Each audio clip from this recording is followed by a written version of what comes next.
me permettrez de ne pas m'étendre sur une hypothèse qui est tenue par certains des fidèles qui fréquentent les chapelles de la fraternité, qui est que Paul VI, en fait, aurait été remplacé en 1975 par un sosie.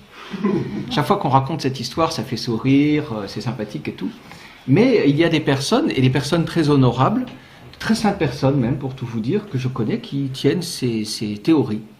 Ces derniers jours, il y a un prêtre sédévacantiste, l'abbé Jacquemin, qui a fait une vidéo où il évoque la question du sosie de Paul VI et de la survie de Paul VI. Bon, alors, donc que Paul VI a eu un sosie, c'est pratiquement prouvé, premièrement parce que on comprend la raison, c'est qu'il est en train de se convertir pour 180 degrés, donc il a une grâce énorme, il s'est en train de convertir, et que les francs-maçons qui étaient déjà infiltrés dans le Vatican ne voulaient pas ça. Ils ne voulaient pas que le pape tourne en arrière leur évolution. Donc qu'est-ce qu'ils ont fait? Ils ont donné des moyens qui travaillaient sur la psychologie pour le rendre esclave, pour l'affaiblir, ça n'a pas marché. Et enfin, ce qui a donné un point, n'est-ce pas, décisif, c'est qu'un fils d'un officier de renseignements gouvernementaux, d'un officier très haut, a dit à son fils, la franc-maçonnerie cherchait Paul VI après la mort de Paul VI. Ça veut dire que le vrai Paul VI n'était pas mort. Et que, voilà, donc il le cherchait parce qu'il était capable de retourner tout en arrière, parce qu'il a réussi à s'évader du Vatican. Alors, après, on n'entend plus rien de lui, sauf qu'il y en a qui disent qu'il était en Crète, en Crèce, Creta, l'île de Crète, n'est-ce pas, pour recouvrir sa santé. Et ensuite, l'abbé Zorzi témoigne qu'il a vu à Fatima, qu'il a vu un homme habillé en prêtre, n'est-ce pas, en soutane, qui venait à sa rencontre et qui disait « Quelle messe célébrez-vous » Il disait la messe de Paul VI. Alors cet homme a dit « Je t'interdis de célébrer cette messe dans l'avenir. Il faut prendre la messe d'avant, il faut prendre la messe tridentine. » À ce moment-là, il ne savait pas que c'était le pape Paul VI. Mais il a vu, après, une photo de Paul VI et il a reconnu la personne. Il a entendu dans des films, il a reconnu sa voix et sa personne. Alors, c'est le dernier témoignage qu'on connaît sur Paul VI, et après, on n'a plus rien entendu de lui. Donc, Ce prêtre ne lui a pas dit « Je suis le pape Paul VI ». De mémoire, c'est plus tard, en trouvant une photo de Paul VI dans son missel, qu'il a reconnu le visage. Je lui ai également fait écouter la voix de Paul VI, le discours à l'ONU, qui a été prononcé en français, il faut le savoir, et il a reconnu, il a été bouleversé de reconnaître cette voix qu'il avait entendue en 2007. Moi, je lui ai fait écouter en 2014, si j'ai bonne mémoire, donc ça faisait 7 ans, mais c'était vraiment reconnaissable parce que Paul VI avait un fort accent italien. Le vieux prêtre en question avait un fort accent italien. De toute façon, il n'y a même pas besoin de preuves factuelles pour savoir que Paul VI est vivant, parce que, comme je l'explique dans mon ouvrage de 2015, l'Église enseigne sa survie, la doctrine catholique enseigne sa survie. Si Paul VI était mort, comme me le disent certaines personnes, il n'y aurait plus d'Église. C'est incompatible avec les caractères de la constitution divine de l'Église. Donc si vous pensez qu'il est mort, changez de religion, devenez grec schismatique, parce que ce n'est pas possible. Je l'ai déjà dit précédemment, l'abbé Glaise a reconnu, donc l'abbé Glaise c'est un prêtre de la fraternité Saint-Pédis, il a reconnu que la position de la fraternité n'était pas compatible avec les caractères de la constitution divine. De la même façon, le sédévacantisme est une hérésie parce que s'il n'y avait plus de pape aujourd'hui, l'Église travaillerait à élire le prochain pape en vertu de la perpétuité de la succession apostolique. Quand le siège est vacant, l'Église travaille à élire le prochain pape. c'est la manifestation de la perpétuité de la succession apostolique. Donc par le simple fait qu'il n'y a pas d'effort aujourd'hui en vue de l'élection du prochain pape, on sait qu'il y a un pape en vie. Et il est facile de savoir qui c'est, parce que le dernier à avoir été reconnu pacifiquement par toute l'Église, c'est Paul VI. Donc c'est lui qui est toujours en vie, tout simplement. C'est pourquoi l'Église enseigne, au titre de ce que l'on appelle un fait dogmatique, comme une certitude de foi ecclésiastique, c'est le terme exact, la survie du pape Paul VI. Mais en tout cas, il faut être réaliste.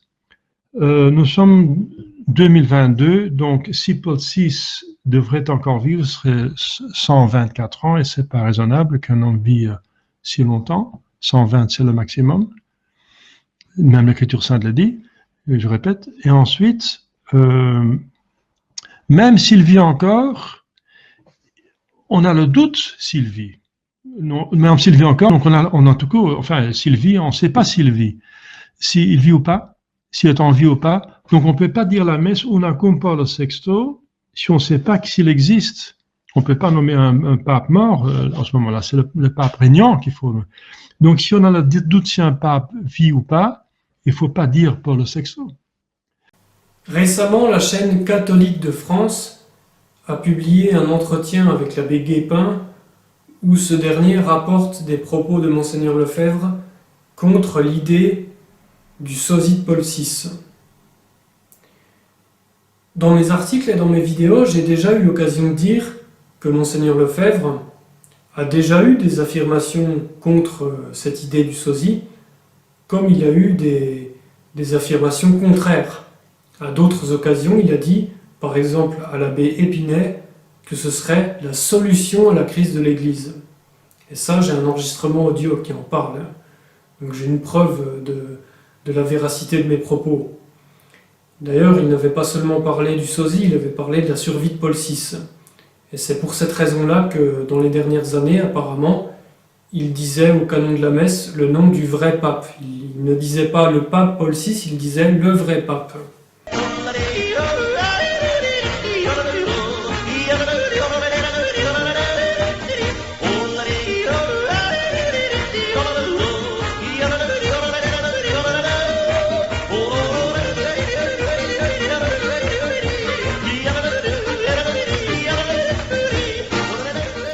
Ça, c'est ce qu'il a affirmé à l'abbé Épinay.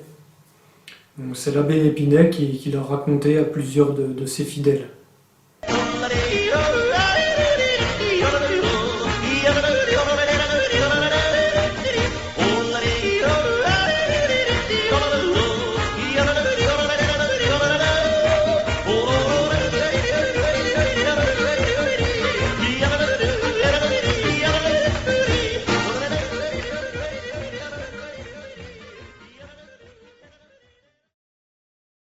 Pour moi que la Terre est ronde, pourquoi on dit planisphère? Planétaire. 4 coins du monde, 4 points cardinaux, quadricolores, les 4 couleurs primaires. Il y a quelque chose qui louche, c'est cloche. Bonjour tout le monde, bienvenue dans Les gens, le dernier podcast de France, car vous nous écoutez absolument pas pendant que vous faites des activités quotidiennes, par exemple le ménage, à cause du bruit de l'aspirateur, ça devient inaudible. En tout cas, aujourd'hui, on a une émission exceptionnelle avec un invité qui croit que la Terre n'est pas une boule. Alors, quand je dis la Terre, c'est pas une boule de terre, c'est pas comme de la poterie avec, par exemple, une terre anglaise. Et quand je dis anglaise, c'est pas une terre anglaise, c'est pas l'Angleterre. Alors je vous mets une photo de l'Angleterre et d'une boule de terre anglaise, pour bien voir la différence. Je vous laisse avec notre invité qui va se présenter. Bonjour, je suis Mike, je suis platiste et je vais vous expliquer pourquoi.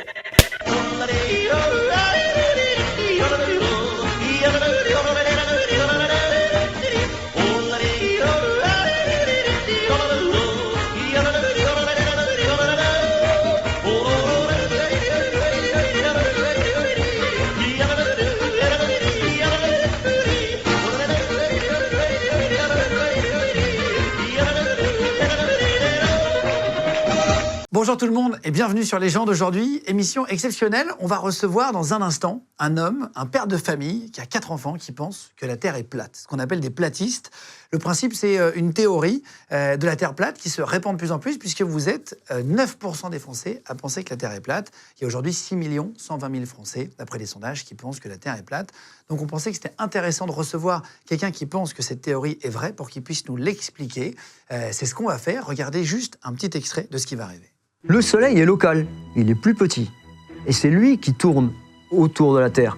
On est des millions à croire que la Terre est ronde. Je veux dire, presque le monde entier croit que la Terre est ronde. Mais il faut dire aussi, on a une éducation pour. Là, maintenant, si tu veux, on peut en parler sérieusement maintenant. La NASA. Et donc, pour revenir au propos du créationnisme, donc toi, tu penses que c'est Dieu qui a créé la Terre, et donc tu crois finalement que la Terre n'est pas sphérique. Est-ce que tu crois aussi à ça? Bien entendu, c'est une évidence, c'est-à-dire qu'il y a de nombreux hommes d'église, et ça je l'ai mis sur mon site, qui défendaient la Terre plate. On voit les dessins de Saint-Hildegarde, par exemple, qui a fait des traités sur l'astronomie, qui représente une Terre plate avec le dôme, et même l'encyclopédie britannique, dans les années 1950, représente la Terre avec le dôme, c'est-à-dire à 100 km au-dessus du pôle Nord. Il y a comme cela donc des exemples où, par exemple, côte méditerranéenne, du côté de Marseille, on voit la Corse. Alors là-dessus, après, ils trouvent tout un tas de mensonges ou un reflet de l'eau. Enfin, une sorte de mirage. Ces choses-là. Voilà, je sais que cherche le mot. Je sais que depuis Marseille, voir le mont Canigou qui a plus de 300 km et qui se trouve dans les Pyrénées. Donc c'est impossible sur une Terre sphérique. Voilà.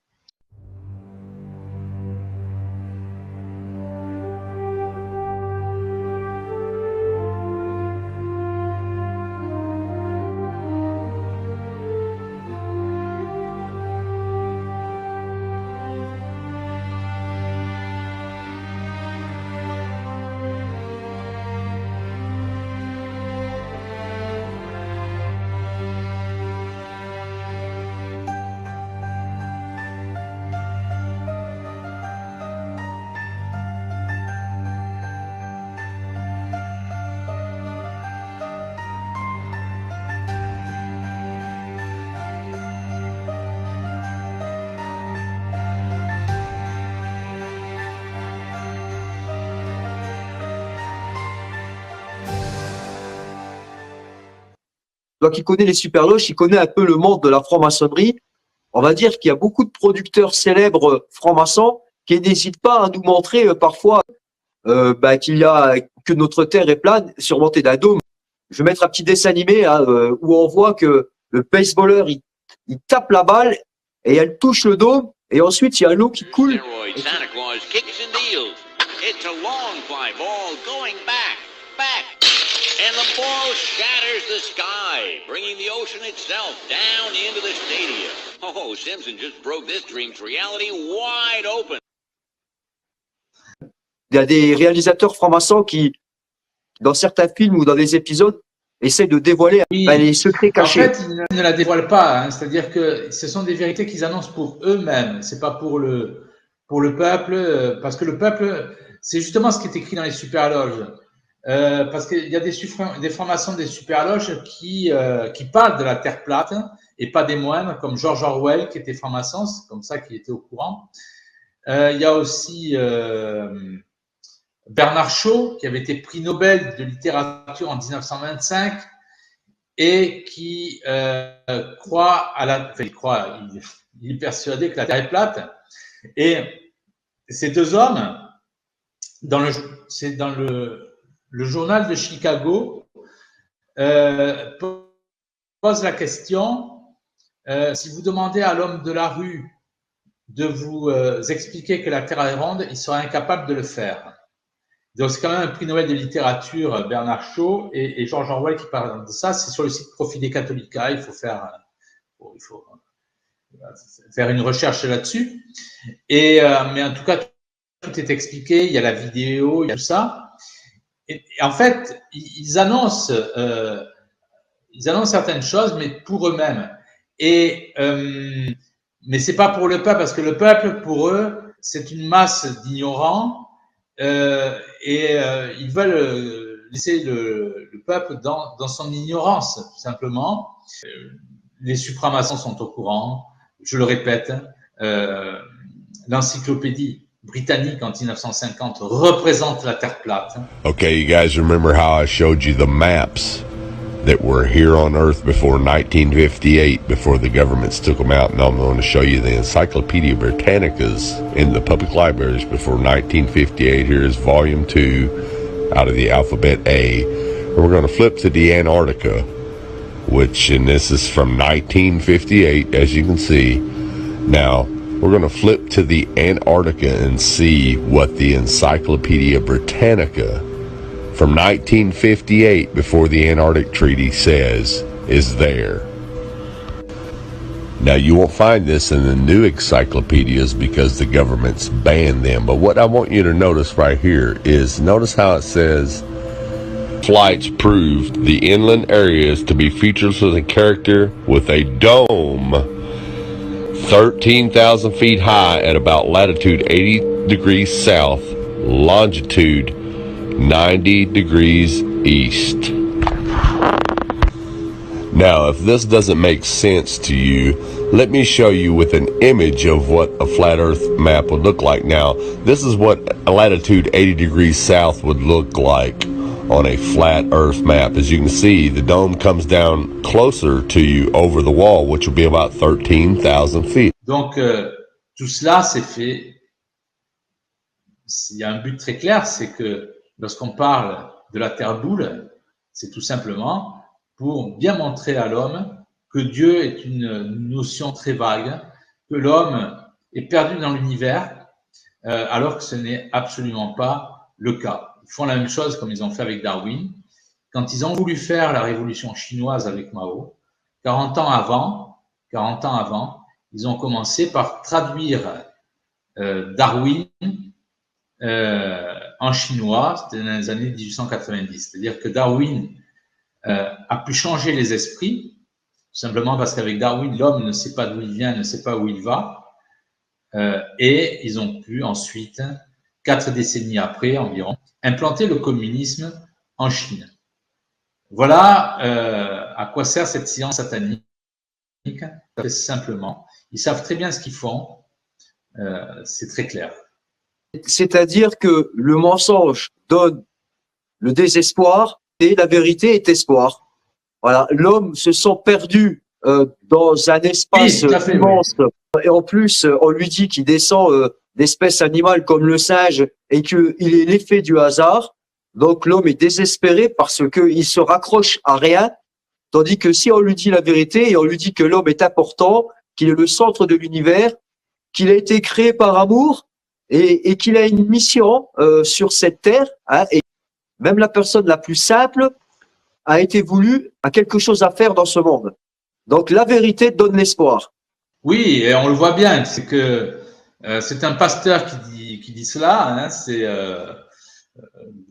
c'est que en fait, quand on a, comment il s'appelait, Ken Ham, H-A-M, c'est un pasteur d'origine australienne, me semble-t-il, qui expose en fait que quand on a implanté le darwinisme, il y a eu, c'est pour aller dans ton sens, Néo, il y a eu une augmentation des suicides, des meurtres, de toutes ces choses-là, bien entendu. Puisque l'homme ne sait pas d'où il vient, il ne sait pas où il va, c'est un gage de désespoir. Moi, j'ai quelqu'un qui a découvert la Terre plate et qui m'a dit, ça m'a complètement rassuré parce que j'ai pris conscience que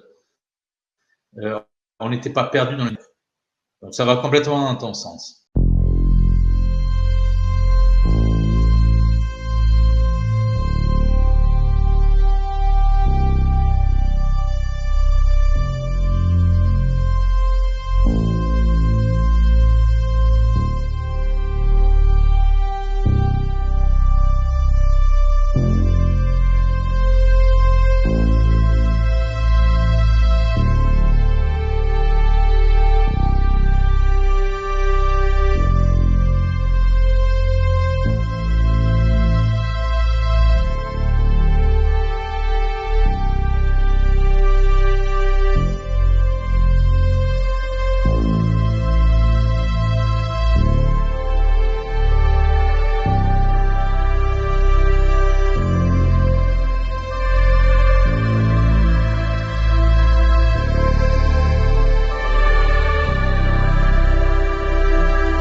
temps public. Cette cérémonie, c'est pour redonner à la France un trône qu'elle a perdu il y a bien longtemps.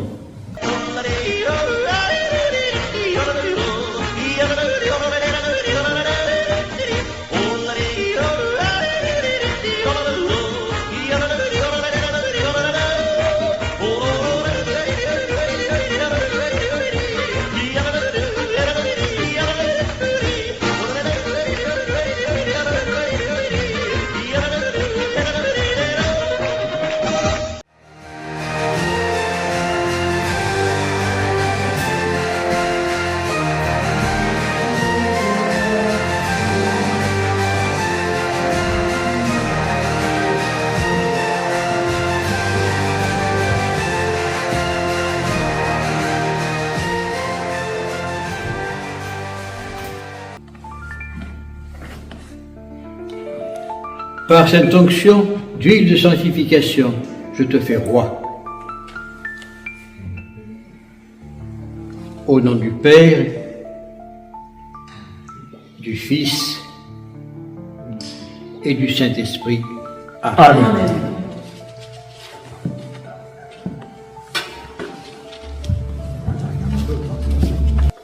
Par cette onction sainte, je te fais roi au nom du Père, du Fils et du Saint-Esprit.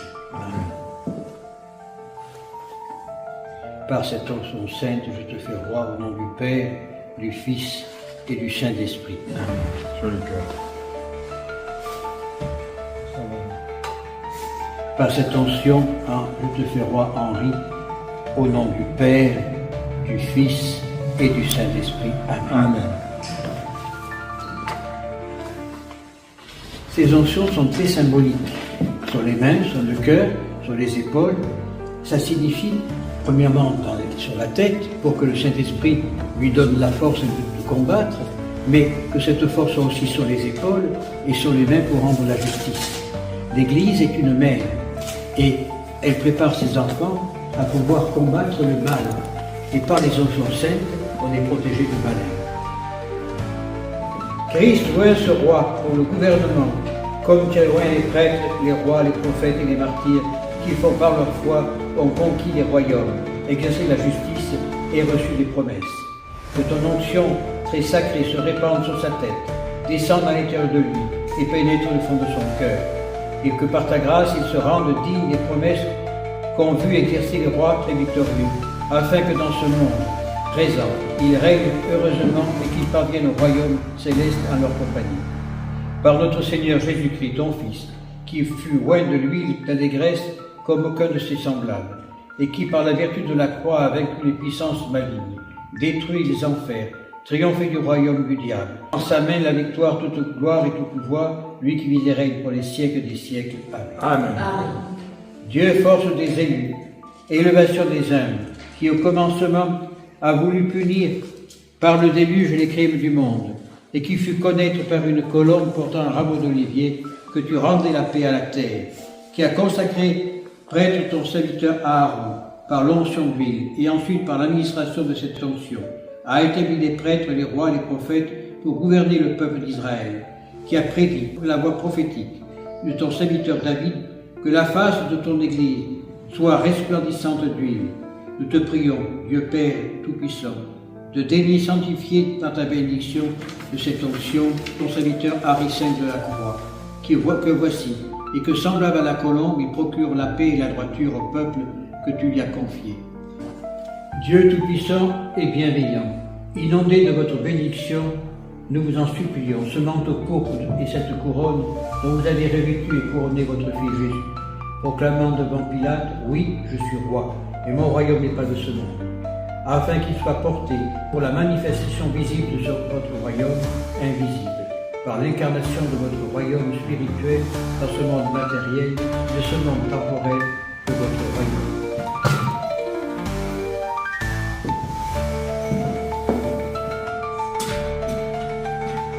Henri, recevez ce manteau de pourpre royal, afin de manifester par le témoignage de votre humilité la grandeur de ce royaume, qui n'est pas de ce monde, tout en étant dans ce monde pour le salut des âmes.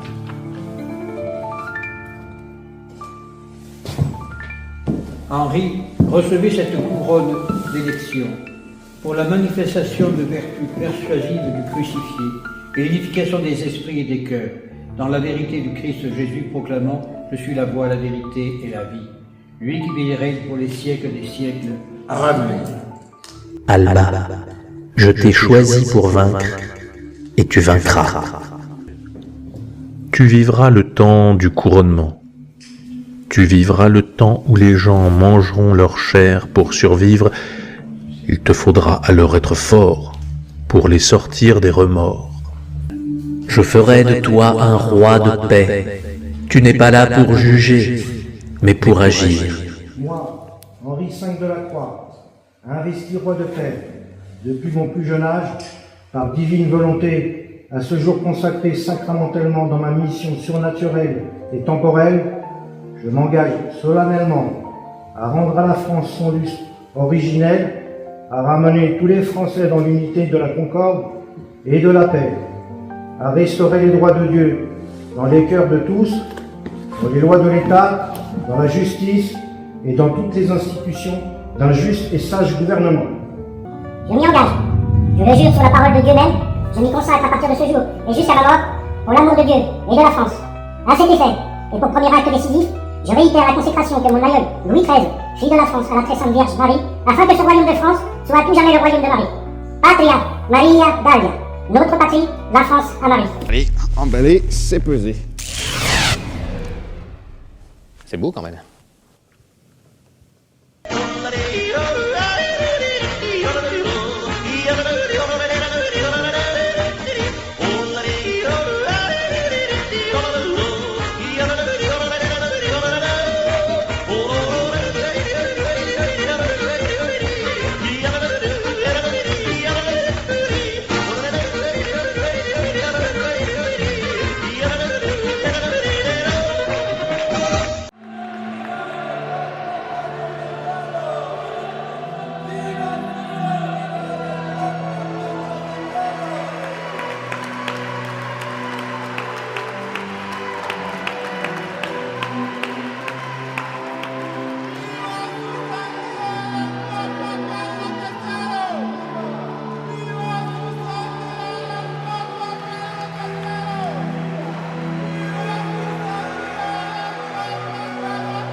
C'est un petit village typique du sud de l'Andalousie. Palmar de Troya, 2400 habitants, qui vivent à l'ombre d'une église dissidente. Une église non reconnue par le Vatican, prise dans la tourmente depuis quelques semaines.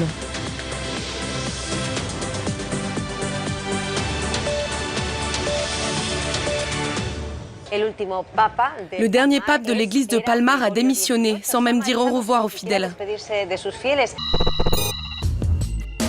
Au placard la soutane. Ce pape autoproclamé et démissionnaire, c'est lui, Grégorio XVIII, ou désormais Sergio Ginés Jesus Hernández. Il a viré sa cutie le 22 avril dernier par amour pour Niébès, une belle Andalouse. Plus menthe religieuse que grenouille de bénitier. La nouvelle a de quoi étonner. L'homme a dirigé pendant 5 ans l'une des organisations les plus secrètes et les plus fondamentalistes d'Espagne. Une secte créée dans les années 70 et dont le centre névralgique est cette gigantesque basilique. Je suis très heureuse ici. C'est mon salut.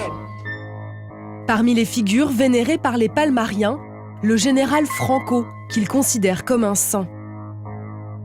Aujourd'hui, ils sont encore quelques centaines à vivre sur place, des dévots auxquels l'ex-pape donne des sueurs froides.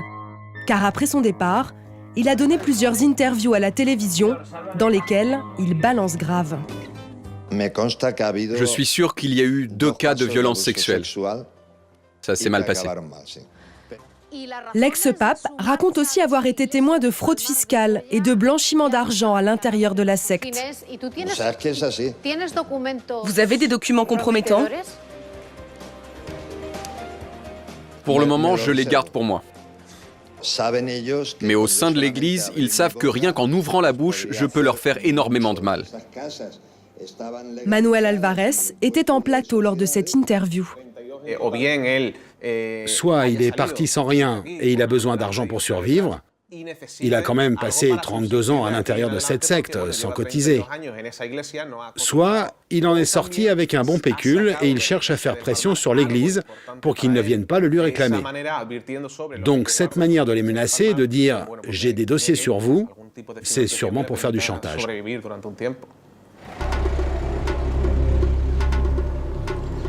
À Palmar de Troya, les membres de la secte fuient les caméras.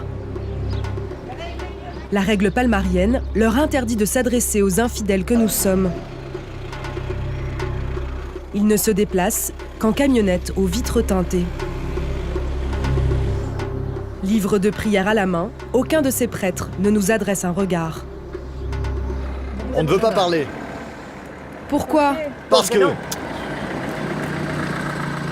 Qu'est-ce que vous pensez de ce qui est en train de se passer ? Rien du tout. On n'en saura pas plus.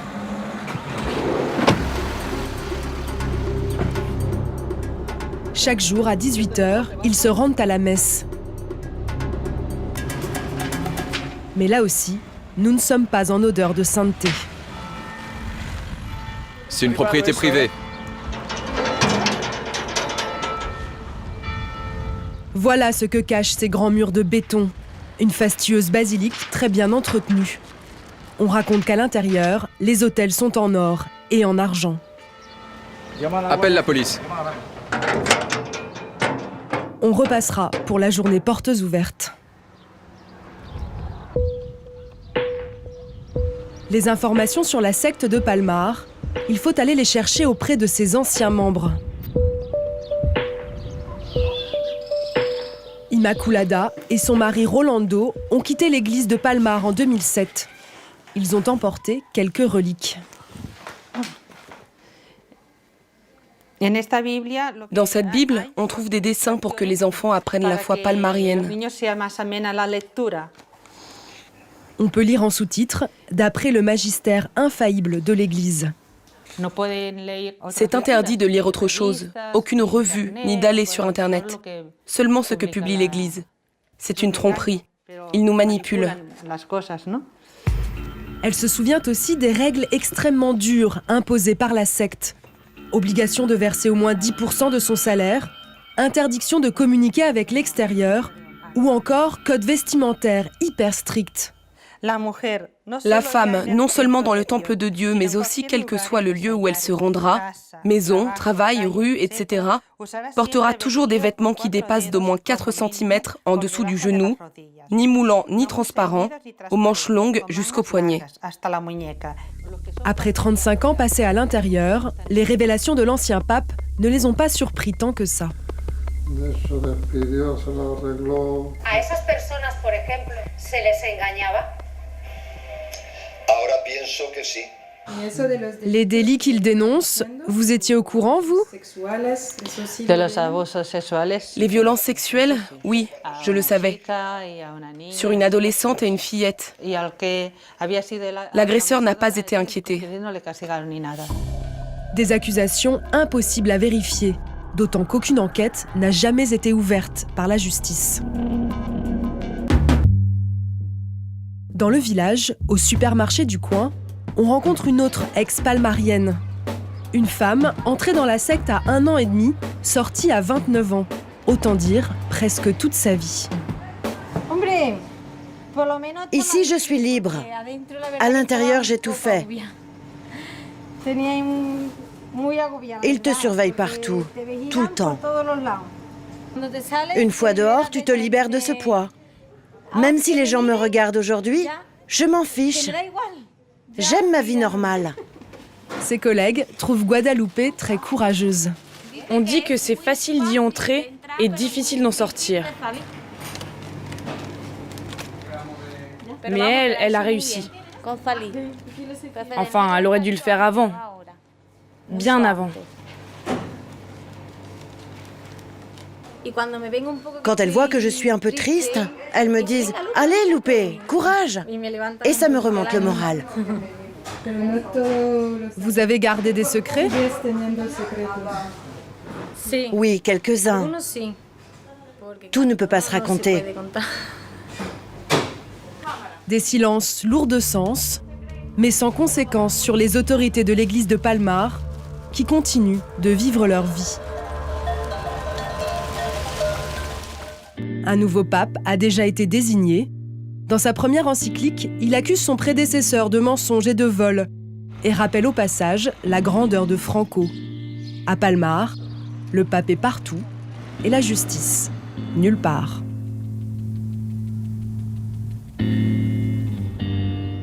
Donc c'est pour ça que nous avons maintenant cet site internet qui s'appelle Unam Sanctam, qui est un résultat d'un effort de plusieurs prêtres et plusieurs évêques qui travaillent pour qu'on puisse avoir une vraie solution. Parce qu'une vraie solution pour les problèmes, ce n'est pas une solution qui va changer les choses tout de suite, mais c'est une solution qui va dans les principes et selon les critères que l'Église a fait toujours. Parce que l'Église catholique n'a pas essayé de faire un écuménisme avec les hérétiques ou avec les gens qui ne professent pas la foi. Mais l'Église a fait toujours un effort de garder l'unité du corps mystique de Christ. Et non seulement cette unité, mais aussi un gouvernement pour mener l'enseignement et l'unité de la foi. Et c'est juste le sujet de l'évangile d'aujourd'hui. Quand Jésus dit « Ego sum pastor bonus », donc il se présente comme le bon pasteur, et il dit aussi qu'on doit avoir un seul pasteur et un seul bercail. Juste dans cette direction qu'on marche, dans la mesure qu'on essaye de faire comprendre aux gens qu'il faut nous rassembler et il nous faut vraiment l'élection d'un vrai pape. Et c'est pour ça que dans notre site, on dit « De nombreux catholiques de nos jours ont au minimum un doute sur la légitimité des derniers prétendants à la papauté. Or, si cet office est en pratique absent, l'unité s'obscurcit, la juridiction devient disputée, la discipline s'effondre dans l'improvisation et les catholiques s'habituent lentement à vivre comme si une église sans tête visible à laquelle on peut obéir en toute simplicité était normale. Donc c'est très important de réfléchir à propos de cette phrase parce que les gens qui fréquentent par exemple la fraternité, ils mettent son espoir au sacre des évêques sans mandat pontifical. Ils disent non, on aura des évêques, on aura des sacrements, donc c'est bon, on continue et c'est comme ça, un jour on aura quelque chose pour qu'on puisse confier, mais pour notre vie pour l'instant, les sacrements nous sont suffisants. Et ça c'est faux, parce que les sacrements sans la vraie doctrine et sans une tête, pour que nous puissions avoir vraiment l'Église, ils ne peuvent pas nous donner la force nécessaire pour endurer les combats contre l'empire de l'Antéchrist. Donc, dans notre manière de voir les choses, il faut que l'Église soit d'abord avec un vrai pape, et même si les gens sont dans l'apostasie, on peut traverser cette tribulation avec le soutien d'un vrai pasteur qui serait le vicaire de Christ. Donc c'est ça qu'il faut considérer. Parce que on ne peut pas attendre un saint pape de cette structure d'une Rome apostate en service de l'Antéchrist. Et on ne peut pas non plus attendre sans pape ou un pape catholique légitime qui vient d'en haut. Parce que Dieu, bien sûr, il peut nous aider d'en haut, mais il ne va pas nous envoyer un personnage d'en haut parce qu'il a déjà envoyé son Fils. Et son Fils nous a donné déjà l'Église. Donc l'Église est sur terre. Et l'Église qui est sur terre a tous les éléments sur terre pour mener sa mission jusqu'à la fin du monde. Donc, c'est bien ça qu'on doit comprendre.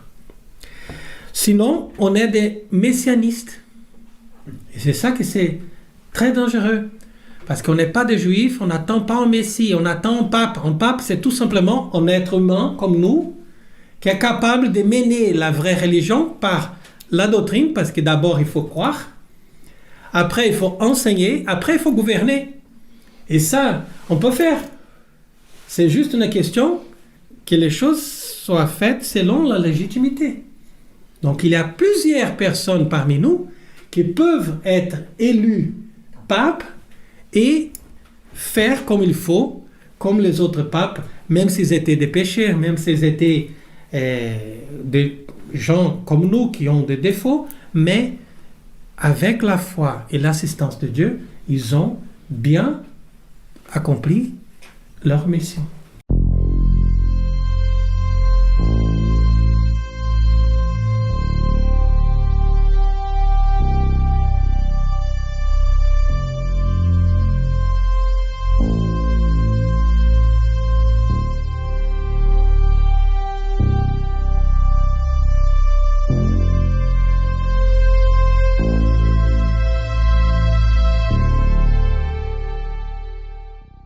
Je vais traiter de la question du conclavisme, pour m'y opposer. Qu'est-ce que le conclavisme ? Je définis cette erreur, et même je crois qu'on peut dire cette hérésie, soyons clairs, comme ceci. C'est le fait de vouloir élire un pape dans le cadre d'une juridiction de suppléance, d'une juridiction extraordinaire, sans que soit électeur le clergé de Rome. On pourrait dire, c'est vouloir donc faire élire un pape sans le clergé de Rome, d'ailleurs. Voilà. Donc nous allons voir, chers amis, que cette erreur, que le conclavisme est contraire au magistère de l'Église et à la constitution divine de l'Église, à Vatican en particulier.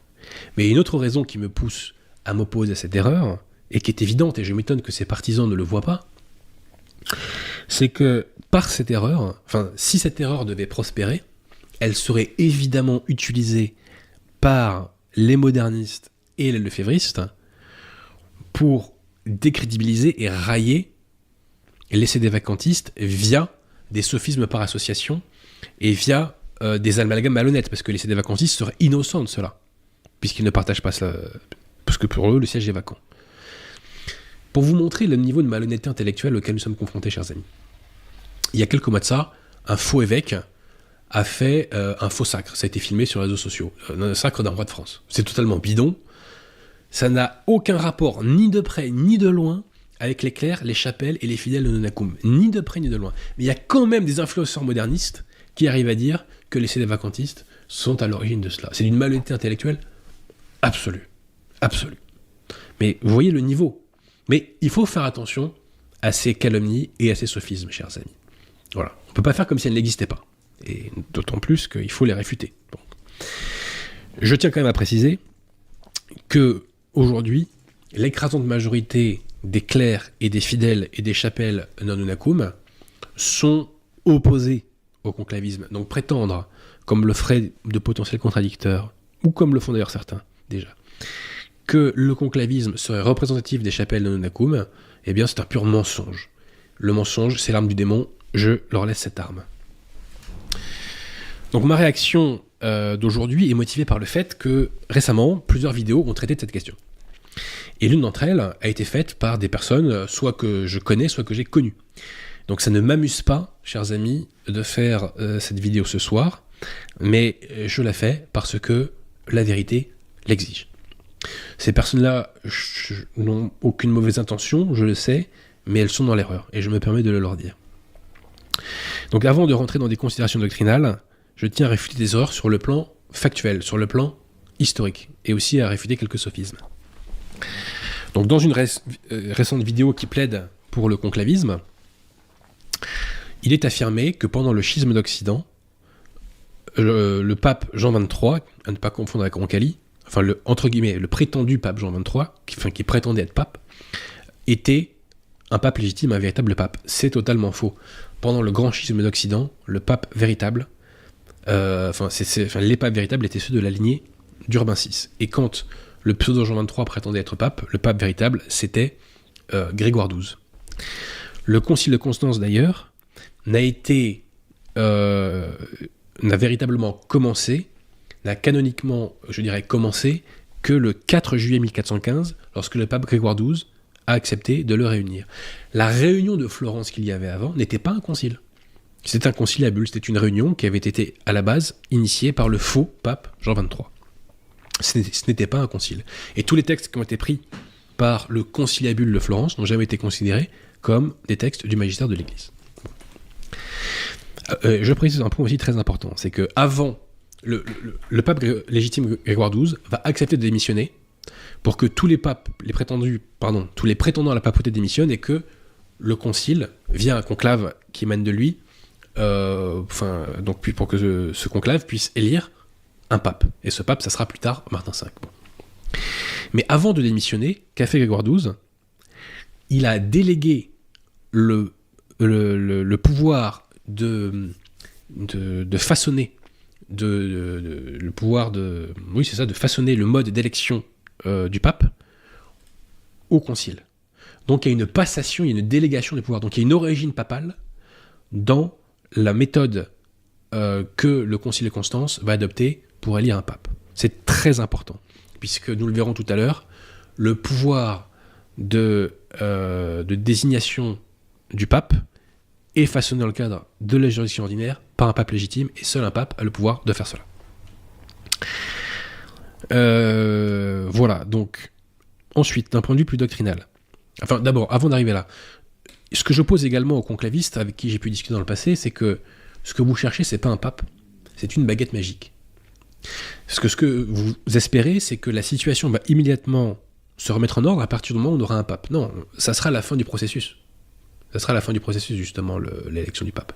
Parce que le problème, c'est pas seulement qu'il n'y a pas de pape, c'est qu'il n'y a pas de pouvoir de juridiction ordinaire, et il y a 1,5 milliard de modernistes sur Terre. Donc, quand Pie XII aura un successeur, et il aura un successeur, la chose se passera de façon à ce qu'une partie substantielle des modernistes, probablement pas tous, hélas, je pense que le modernisme va durer un petit peu dans des sectes à gauche à droite quand la papauté sera restaurée, mais je pense que la restauration de la papauté permettra, dans les circonstances qui seront les siennes, de faire que les modernistes de bonne volonté se convertissent.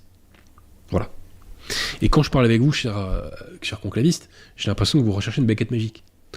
Je vous oppose que pendant le grand schisme d'Occident, il y a toujours eu des papes légitimes. Et ça n'a pas empêché le schisme de perdurer. Et il y a même eu, entre guillemets, à un moment donné, 3 papes, entre guillemets. En fait, un pape légitime et 2 antipapes. Donc, les conclavistes prétendent s'appuyer sur des propos de saint Robert Bellarmin concernant le concile imparfait. C'est à tort qu'ils le font, chers amis. Déjà, premièrement, alors peut-être qu'il y a des passages de saint Robert que je n'ai pas vus, mais moi, ce que j'ai lu de saint Robert concernant le concile imparfait, c'est extrêmement lapidaire. Ça prend quelques lignes. Donc bâtir toute une théorie là-dessus, déjà, ça me paraît assez imprudent. Mais surtout, saint Robert Bellarmin ne parle absolument pas d'une situation comme la nôtre. Saint Robert Bellarmin parle d'un cas où l'Église est en ordre et où il y a des évêques qui s'inscrivent dans le cadre d'une juridiction ordinaire. Ce n'est pas notre cas aujourd'hui. Saint Robert Bellarmin ne parle aucunement d'un concile imparfait dans le cadre d'une juridiction de suppléance. Donc, les conclavistes font dire à saint Robert Bellarmin ce qu'il ne dit absolument pas. Ils font une analogie de situations qui sont absolument différentes. Saint Robert ne parle pas d'un cas comparable au nôtre. Bon. Ensuite, les conclavistes nous disent ceci. Ah oui, mais vous voulez que attendre. Vous, les non-conclavistes, vous voulez que attendre. Je vous réponds je réponds plusieurs choses. Je réponds déjà que ça ne veut pas dire grand-chose tel que formulé ainsi. Pourquoi ? Tous les clercs, chers amis, qui ont un ministère, qui professent la foi catholique, et qui permettent à des milliers, des dizaines de milliers de fidèles de vivre en état de grâce. Est-ce que c'est respectueux de dire qu'ils ne font que attendre et se tourner les pouces? Non, c'est irrespectueux. D'autant plus que les clercs ont très souvent, les clercs de Nakoum, sont très souvent, j'allais dire, des vrais guerriers, quoi, puisque ils ont un ministère qui est épuisant, essorant, puisqu'ils parcourent des distances gigantesques, et ils s'occupent d'un très grand nombre de fidèles. Donc il est irrespectueux de dire qu'ils se contentent d'attendre. Non, ils combattent. Ils font vivre l'Église militante. D'accord ? Ils permettent à des âmes de se sauver. Donc ils ne font pas qu'attendre. Ils combattent et c'est ce que l'Église attend de nous. Bon. Pour ma part, je suis opposé au conclavisme et j'ai pas spécialement l'impression de me tourner les pouces. Et à mon échelle, avec les moyens qui sont les miens, j'espère combattre au service de la foi. Je crois le faire, en tout cas. Mais je prends les conclavistes à leur propre piège. Et je leur oppose ceci. Parfois, il faut attendre l'heure de Dieu, chers amis. Oui, parfois il faut attendre l'heure de Dieu. Le vendredi saint, il fallait attendre la résurrection de notre Seigneur Jésus-Christ. Et je crois qu'il va nous falloir attendre au moins 70 ans depuis la mort de Pie XII. Pourquoi ? Parce que l'Église fonctionne par cycle, enfin le bon Dieu plutôt devrais-je dire, fonctionne parfois par cycle de 70 ans. Par exemple, la captivité des Juifs à Babylone, sous l'Ancien Testament, a duré 70 ans. Peut-être que la captivité du modernisme, enfin de l'Église par le modernisme, va durer 70 ans. La première, la période où la papauté a été contrainte d'aller à Avignon a duré 70 ans. Vous voyez ? L'URSS a duré, en vérité, 70 ans, à peu de choses près. De même, la Troisième République, peut-être la Cinquième. Je peux me tromper, chers amis. Mais moi, je pense qu'il va se passer des choses en octobre-novembre 2028. Et s'il ne se passe rien, figurez-vous, ça ne changera absolument rien à mes convictions théologiques. Absolument rien. Bon. Parce que le bon Dieu gère la situation, donc de toute façon, les choses se passent pour le mieux, si je peux m'exprimer ainsi.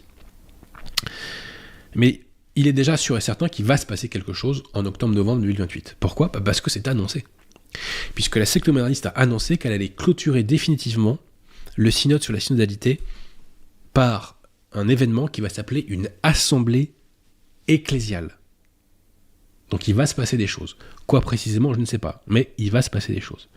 Et d'ailleurs, il y a un texte de Monseigneur Gard où il dit également qu'il faut parfois attendre, et il fait l'analogie lorsque les apôtres sont sur mer avec notre Seigneur Jésus-Christ qui dort.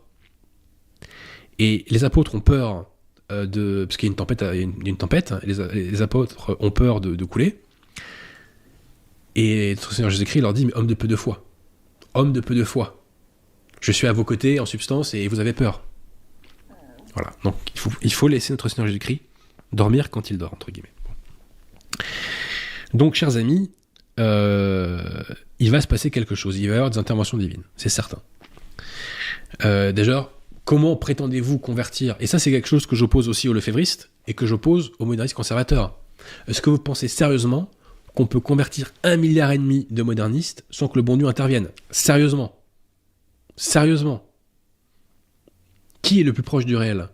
Celui qui prétend qu'on peut convertir 1,5 milliard de modernistes qui croient qu'il est compatible avec la foi catholique de bénir des couples homosexuels et de professer l'hérésie, je le dis en passant.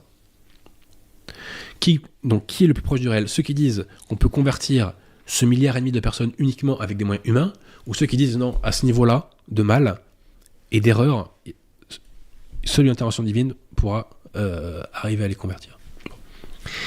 Donc il faut accepter, chers amis, que la providence intervienne. Et depuis quand les catholiques ont peur de s'en remettre à la providence, quoi ? Ça, c'est un truc que j'ai du mal à comprendre. Quelqu'un qui se dit catholique ne peut pas railler cette idée-là. C'est pas possible. Bon. Donc, il va se passer une intervention. L'Église, aujourd'hui, a le pouvoir dans l'absolu d'élire un pape, puisque nous avons encore des évêques, et l'Église bénéficie de l'assistance de notre Seigneur Jésus-Christ, qui peut restaurer le pouvoir de juridiction ordinaire. Je vais vous faire une citation. Perdez-moi, s'il vous plaît, pièce numéro 5, je vous prie. De Monseigneur Gard des Lauriers, tiré de son article qui s'appelle « Consacré des évêques ». Que nous dit Monseigneur Gard dans cet article ? Alors, un petit instant, il faut que je retrouve la citation. Il y en a deux d'ailleurs, citations. Alors je précise que pour Monseigneur Gard, ce qu'il appelle la missio, c'est le pouvoir de juridiction ordinaire. Et la cessio, c'est le pouvoir de juridiction ordinaire. Mais ce qu'il appelle la missio, c'est en substance le pouvoir d'ordre. Donc citation de Monseigneur Guérard. Vous avez mis la pièce numéro 5, Pierre-Timon ? Super. Donc premièrement, la cessio, donc le pouvoir de juridiction ordinaire, et la missio, l'ordre, le sacrement de l'ordre wojtylien, enfin wojtylien en l'occurrence, ne sont pas la cessio et la missio de l'Église fondée par Jésus-Christ. Deuxièmement, l'authentique cessio, donc pouvoir de juridiction ordinaire, sera rétabli. Et ce ne peut être que par le processus ci-dessus décrit, donc là il parle de sa thèse, à laquelle à titre personnel je n'adhère pas, mais c'est pas le sujet, ou directement par une intervention de Jésus-Christ. Donc vous voyez, Monseigneur Guérard déjà nous disait qu'une intervention de notre Seigneur Jésus-Christ peut résoudre la situation. Et dans ce même texte, il disait aussi, Dieu peut intervenir autrement par un miracle qui serait évident pour tous. Et moi j'ai tendance à penser que ça va se passer, parce qu'encore une fois, je vois pas comment 1,5 milliard de modernistes qui pensent que la bénédiction des couples homosexuels est compatible avec la constitution divine de l'Église peuvent se convertir. Enfin voilà, je sais pas comment on peut croire que ces gens-là peuvent se convertir sans l'aide du bon Dieu. Sincèrement, ça me dépasse. Voilà. Donc il y aura une intervention divine.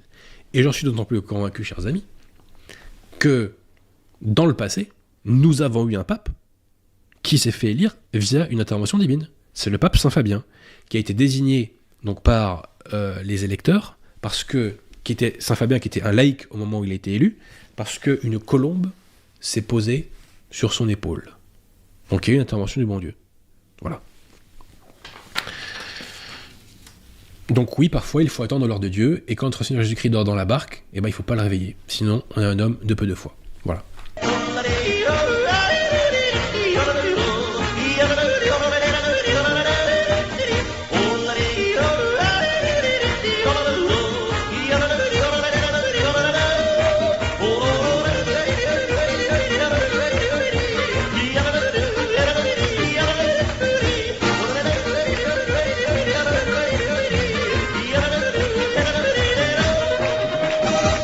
Et j'en profite pour faire une parenthèse sur le sujet parce que les prêtres sédévacantistes ne comprennent pas du tout la bulle de Paul IV, du pape Paul IV, qu'ils invoquent souvent contre la doctrine de l'acceptation pacifique. Ça, j'en ai déjà parlé à maintes reprises. Ils disent que la bulle prétend que l'élu d'un conclave puisse être reconnu par toute l'Église sans être véritablement un pape légitime. Or, ça n'est pas du tout ce qu'enseigne la bulle. Elle parle uniquement de la reconnaissance par les cardinaux. L'expression « par tous » fait uniquement référence aux cardinaux. C'est une formule juridique. Mais contrairement à moi, ils ne sont pas juristes de formation. Je ne le dis pas pour me vanter, c'est juste la réalité. Quand j'ai lu cette bulle, j'ai tout de suite reconnu une formule juridique parce que ça fait partie de mon cursus universitaire. Et on le voit dans les termes mêmes employés par la bulle. Il est question de la prestation d'obéissance. Prestitam ab omnibus obedientiam. La prestation d'obéissance rendue à lui par tous. Et ça, c'est le nom d'une cérémonie qui se déroule dans la chapelle Sixtine, juste après l'élection du pape, durant laquelle les cardinaux prêtent obéissance à l'élu. Donc on les voit avec des vêtements de cérémonie qui s'avancent vers le pape pour lui prêter obéissance. Et c'est le nom précis de cette cérémonie, ça s'appelle l'obédience des cardinaux. Donc les prêtres sédévacantistes ne savent pas du tout de quoi ils parlent. Moi, quand je me suis intéressé à ce sujet, j'ai fait preuve de rigueur. J'ai lu un traité sur l'élection du pape de Jérôme Bignon. J'ai eu une démarche authentiquement universitaire parce que j'ai suivi un vrai cursus universitaire. J'ai un master en droit et je suis sorti 2e de ma promotion parce que j'avais de la rigueur intellectuelle. Et ça n'est pas le cas d'un prêtre qui n'a pas reçu de vrai cursus universitaire, qui a reçu uniquement une formation improvisée dans un séminaire improvisé avec des professeurs improvisés qui ne sont pas nommés par l'Église. On est dans une situation où les prêtres n'ont plus de vraie formation, qui soit vraiment approuvée par l'Église avec des professeurs nommés et approuvés par l'Église. Et ça s'en ressent dans la rigueur intellectuelle.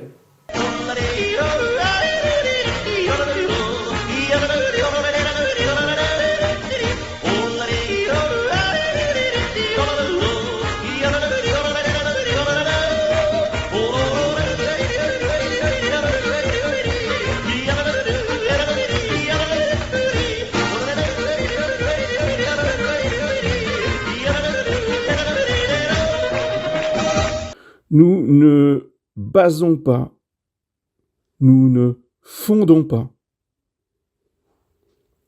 notre combat doctrinal sur une invention, sur une thèse nouvelle. Nous fondons notre combat sur l'enseignement officiel du vicaire du Christ, revêtu donc de l'infaillibilité. On ne pourra jamais dans l'avenir, dans le futur, quand il y aura de nouveau un vrai pape, on ne pourra jamais nous reprocher de nous être référés uniquement à la bulle de Paul IV, confirmée par le pape Saint Pie V, son successeur. Après, il pourra y avoir des adaptations, des précisions, tout ce que vous voulez, il n'y a pas de problème. Mais ça ne dépend pas de nous, c'est pas nous qui allons apporter ces précisions, ça sera le rôle justement du pape. Nous, dans l'absence totale de vicaire du Christ, dans l'absence totale de pasteur légitime, nous ne pouvons faire qu'une seule chose, nous raccrocher à la parole pontificale du passé, revêtue donc de l'infaillibilité du magistère. Posons dès le départ que nous n'avons pas d'autre bouée de sauvetage, si je puis dire, dans le naufrage de Vatican II, que cette bulle absolument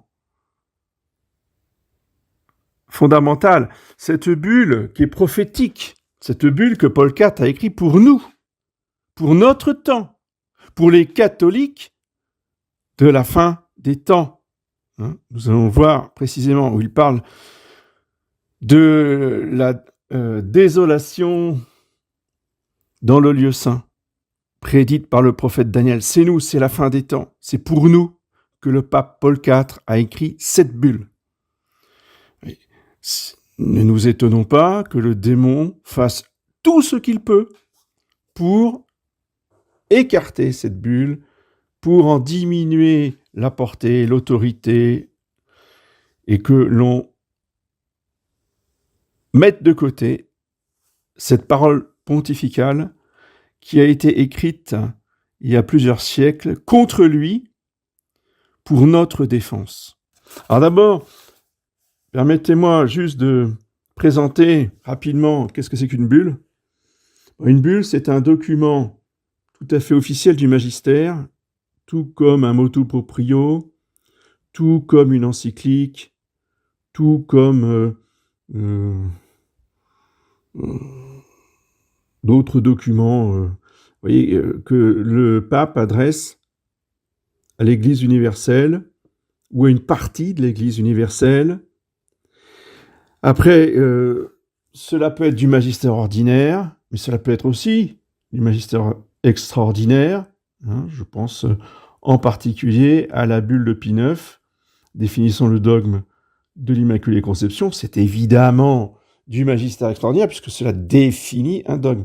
Dès que vous avez d'ailleurs le mot définition, quand le pape définit, ce n'est plus du magistère ordinaire, c'est du magistère extraordinaire, c'est-à-dire que c'est gravé dans le marbre, c'est irréformable. Vous avez d'autres bulles qui sont peut-être des questions plus anecdotiques ou plus secondaires, qui ne sont pas donc des définitions du magistère extraordinaire, qui sont l'enseignement ordinaire. Donc nous considérons la situation actuelle assez grave et dangereuse pour que le pontife romain, vicaire de Dieu et de notre Seigneur Jésus-Christ sur terre, revêtu de la plénitude du pouvoir sur la nation et les royaumes, juge que de tous les hommes, et ne pouvant être jugés par personne en ce monde, puisse toutefois être contredit s'il dévie de la foi catholique. Et puisque là où le danger s'étend, là aussi il devient plus profond. Il faut y veiller avec plus de diligence, de telle sorte que les pseudo-prophètes ou des hommes revêtus d'une juridiction séculière ne puissent prendre misérablement dans leurs actes les âmes des gens simples, entraîner avec eux à la perdition et à la damnation éternelle des peuples innombrables soumis à leurs soins et à leur autorité, soit spirituelle, soit temporelle. Donc, vous voyez déjà le souci du pasteur des âmes. Il veut que les gens simples soient protégés de l'influence et de la fausse autorité des hommes revêtus d'une juridiction séculière ou spirituelle, temporelle ou spirituelle. Donc, il ne s'agit pas pour lui de faire un cours de 6 ans de théologie pour que les gens simples puissent comprendre et être défendus contre les usurpateurs. Son propos, dans sa bulle, cum ex apostolatus, est d'être le plus simple, le plus clair possible pour être compris par les gens simples. Les gens simples, c'est nous, c'est vous et moi, vous voyez. Nous ne sommes pas des savants en théologie. C'est pas parce que moi j'ai fait du séminaire, j'ai fait quelques années de théologie, c'est pas pour ça que je suis un savant en théologie. Donc nous avons besoin, et l'Église, vous voyez, prévoit tout. L'Église, c'est Jésus-Christ, répandu et communiqué, disait Sainte Jeanne d'Arc.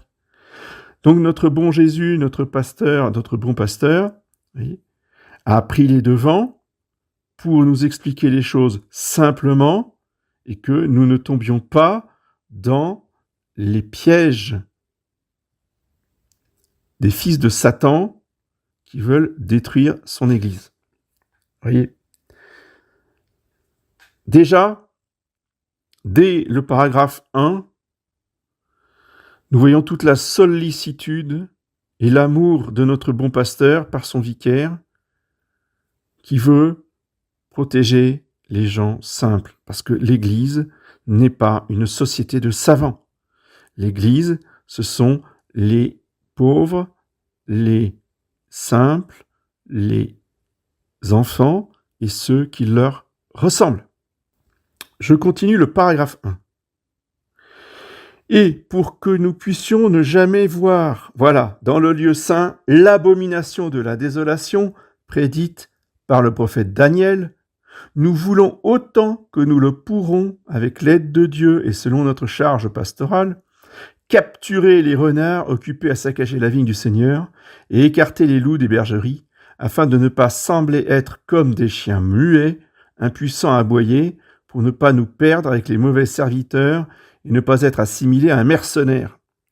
Oui, il s'agit bien de ne pas être un mercenaire, d'être un bon pasteur et d'être un chien vigilant qui aboie contre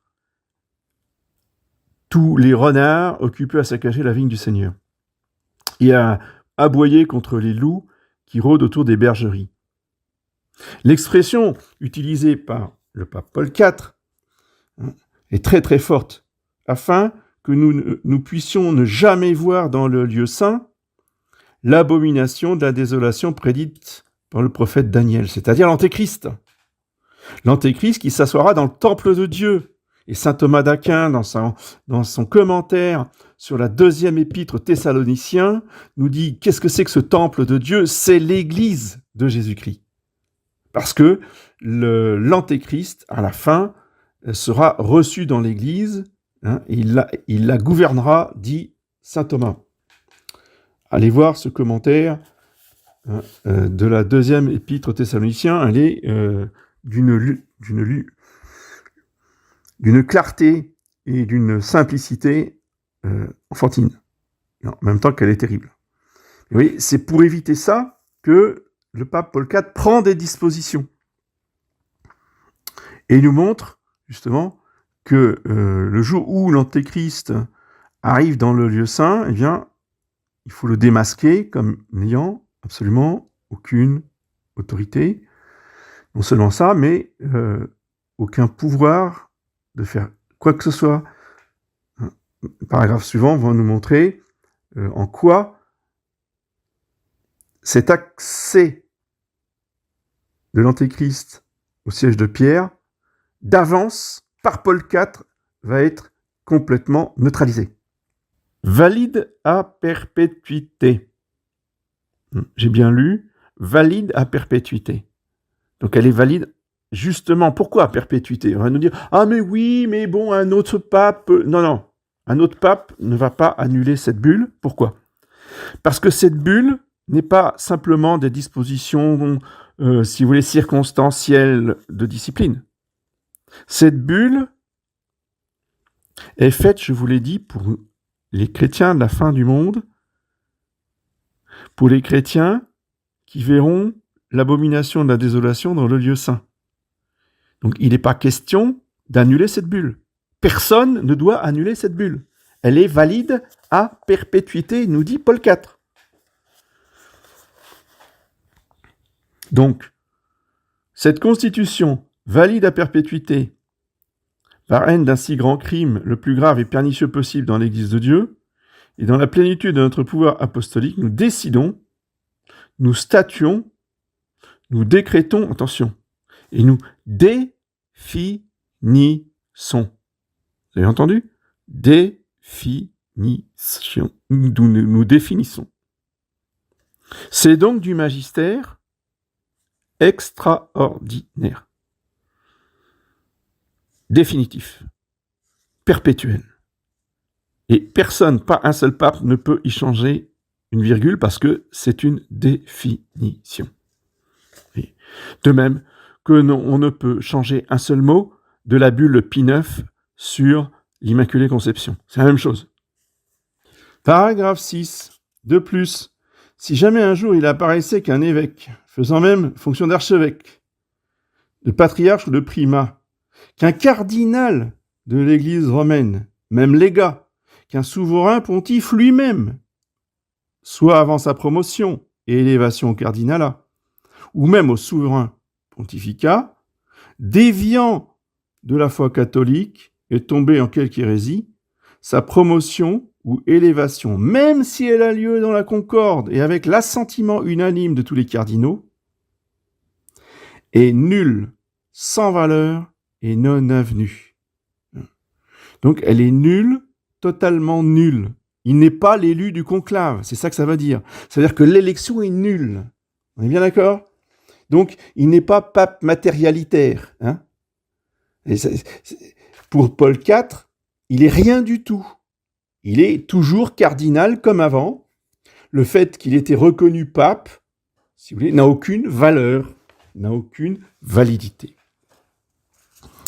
Son entrée en charge, sa consécration, son gouvernement, son administration, tout devra être tenu pour illégitime.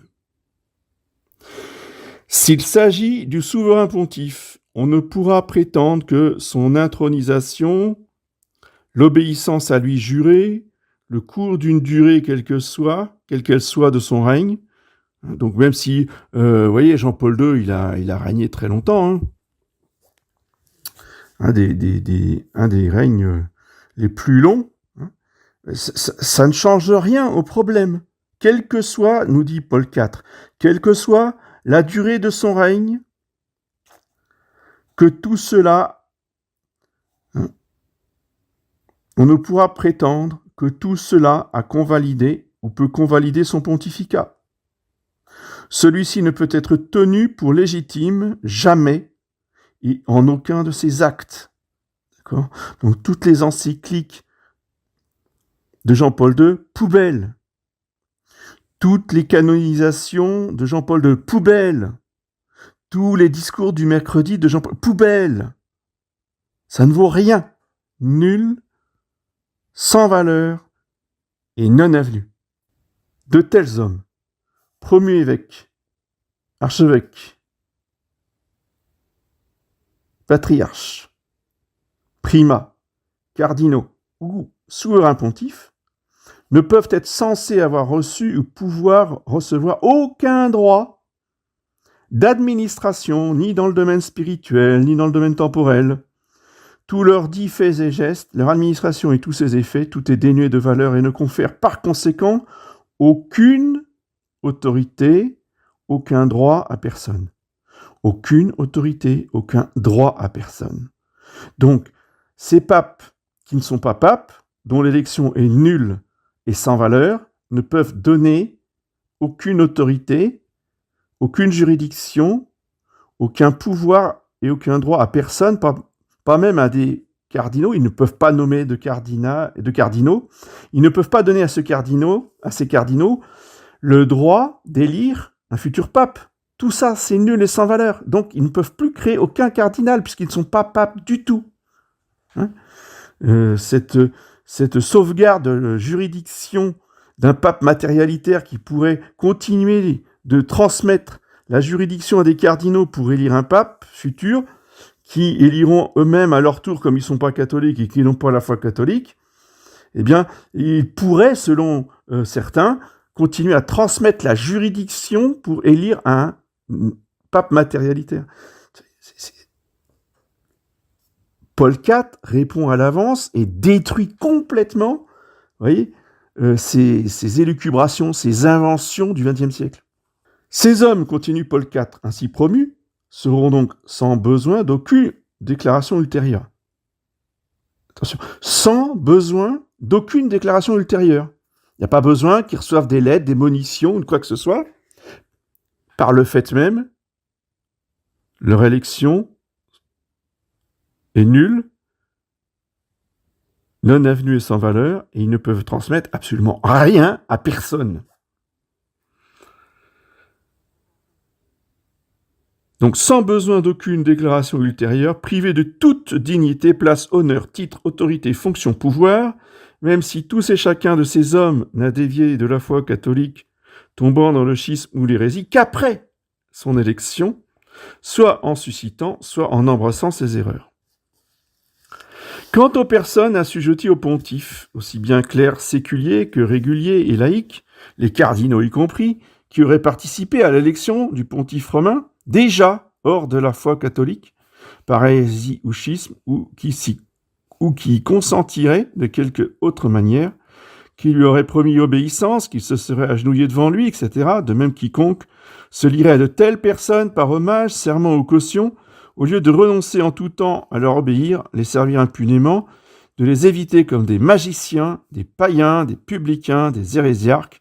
Toutes ces personnes assujetties, si elles prétendent néanmoins rester attachées, fidèles et obéissantes, toutes ces personnes seront soumises au châtiment des censures et des peines qui frappent les gens qui déchirent la tunique du Seigneur. Donc, pas d'excuses pour tous ceux qui sont en dessous. À partir du moment où on prend conscience qu'on a affaire à des hérétiques, il n'est pas question de rester soumis, de leur obéir une seconde de plus. On se retire, et on ne reconnaît plus aucune autorité à ces évêques, à ces primats, à tous ces cardinaux. Non, terminé. Vous ne me donnez plus aucun ordre. Vous n'avez aucun ordre à me donner. Et je ne vous obéis en rien. Que personne, paragraphe 10, dernier paragraphe, très très important aussi, qui va mettre le sceau, si vous voulez, définitif à la bulle. Que personne donc ne se permette d'enfreindre ce document, qui exprimant, attention, notre décision, innovation, sanction, statut, dérogation, décret, interdiction, ou d'y contrevenir avec une audace téméraire. Si quelqu'un avait cette outrecuidance, il encourrait, qu'il le sache, l'indignation du Dieu Tout-Puissant et des bienheureux apôtres Saint-Pierre et Saint-Paul. Donc, l'avertissement est parfaitement clair. Personne ne peut enfreindre cette bulle sans encourir l'indignation du Dieu Tout-Puissant et des saints apôtres Pierre et Paul. Avis à tout le clergé de la fin du XXe siècle, toute société dite traditionnaliste, des ralliés, des non-ralliés, des sédévagantistes, des non-sédévagantistes, des unacum, etc., ou pas unacum, parce que ça va jusque-là, ça va jusqu'à des gens non-unacum qui enfreignent cette bulle de Paul IV. Le 23 mai 1555, en pleine crise protestante, le Sacré Collège porte au souverain pontificat le cardinal Jean-Pierre Carafa. C'est un religieux à la volonté de faire, au sacerdoce d'une pureté angélique, un prélat savant et énergique à souhait. Il va incarner dans sa personne et son gouvernement la contre-réforme catholique en face des hérésies de Luther. Il coiffe la tiare sous le nom de Paul IV. Le 15 février 1559, il publie la bulle Cum ex apostolatus qui, dans une fidélité absolue à la tradition, fixe à jamais les règles canoniques qui permettent de discerner le prélat légitime de l'intrus dans l'Église. Deux principes dominent le texte que nous venons de lire. 1. Si le pape ne peut être jugé par aucun tribunal humain, on doit cependant le contredire s'il dévie dans les matières de foi. 2. Si le souverain pontife lui-même a, avant son élection au trône de Saint-Pierre, dévié dans la foi, ou est tombé dans l'hérésie, son élection est nulle, sans valeur et non avenue. Son pontificat ne peut être tenu comme légitime en aucun cas de ses actes, et en aucun de ses actes. Donc il s'agit bien de, pas seulement d'être hérétique. Avant de tomber dans l'hérésie, on dévie de la foi. Oui. Donc même si, avant son élection au souverain pontificat, le cardinal en question a dévié de la foi sans tomber dans l'hérésie, parce qu'on va nous dire, mais oui, mais on ne peut pas prouver qu'avant son élection, Jean XXIII soit vraiment tombé dans l'hérésie. Peut-être, mais il a dévié de la foi. Et ça, on peut le prouver. Et le pape Paul IV déclare que sa bulle est valable à perpétuité, qu'elle est promulguée en vertu de son pouvoir apostolique. Les mots dont il se sert ici sont précis et ne laissent aucune place à l'équivoque. Nous décidons, nous statuons, nous décrétons et nous définissons. Je l'ai souligné tout à l'heure, c'est le propre du magistère solennel extraordinaire. Que c'était d'un tel pape que rêvait la maçonnerie pour ruiner l'Église catholique. Heureusement, Dieu donna à son fidèle serviteur Paul IV une science prophétique qui lui fait écrire un texte qui empêche à jamais pareil malheur, car il dégage les fidèles de l'obéissance à un pontife qui n'est pas en communion de foi avec son maître, notre Seigneur Jésus-Christ. Et pourtant, Pie IX a découvert dans les documents qu'il fait saisir dans les loges, Saint Pie X, je répète, avait inséré cette bulle dans le corps même du code de droit canonique. Donc on ne nous dise pas que Saint Pie X a rejeté cette bulle ou a abrogé cette bulle, c'est pas vrai, du tout, c'est tout le contraire. Saint Pie X avait inséré la bulle dans le corps du code de droit canonique. Seulement la mort le surprit avant qu'il ne pût le publier. Donc c'est son successeur Benoît XV qui va publier le code de droit canonique. Mais attention, dans l'ombre du pape, Benoît XV, il y avait le cardinal Gaspari, qui était un franc-maçon, imbu du même esprit que Rampolla. De toute façon, Benoît XV de la Chiesa comme Gaspari étaient des hommes qui avaient été choisis et mis en place par Rampolla. Les deux faisaient partie du réseau Rampolla. Apparemment, il n'y avait que le cardinal Gaspari qui était franc-maçon. Et c'est lui, Gaspari, qui retira du corps des lois canoniques la bulle de Paul IV. Donc lui, malheureusement, je pense qu'il a mérité l'indignation du Dieu Tout-Puissant et des apôtres Saint-Pierre et Saint-Paul.